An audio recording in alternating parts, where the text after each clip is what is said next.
Let's talk projection in implant-based breast reconstruction.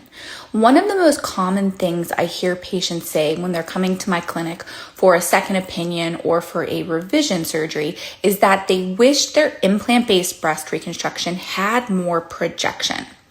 When I am talking about projection to a patient, first I try to really hammer down on what they mean by projection.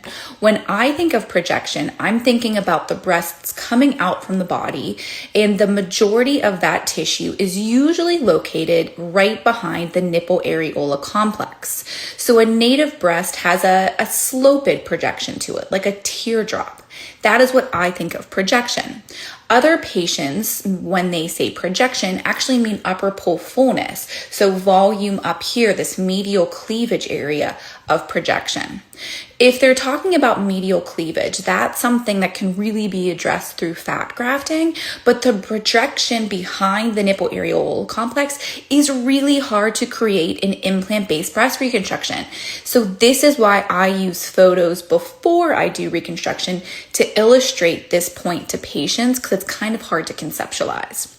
When you have a mastectomy and your breast is removed, all that's left is the skin and the fat that was on top of the breast.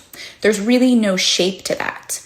When your plastic surgeon comes in and does an implant-based breast reconstruction, they then replace that breast that had a teardrop shape to it with an implant, which is basically a perfect circle. It's as wide as it is tall, and then there's volume projecting in the middle of the implant, like this.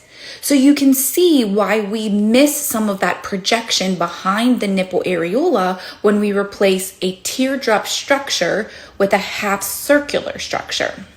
This is even really challenging to address with fat grafting because we really need that extra golf ball size amount of tissue behind the nipple areola to recapitulate what a normal breast looks like. And we just can't do this with implant-based breast reconstruction. Now, this is in the context of a nipple sparing mastectomy where the incision is underneath the breast. It's even harder to achieve with a skin sparing mastectomy that has a horizontal incision because now we have a horizontal scar across the thing that should be the most projecting part of the breast. 3D tattoos or nipple reconstruction can help to play mind tricks and make it seem like there's more projection, but when you're looking from the side, it's still going to look very flat on the surface. Does this make sense? If you've had implant-based breast reconstruction or you've had this conversation with your surgeon, let me know your thoughts. Let me know if you have other questions.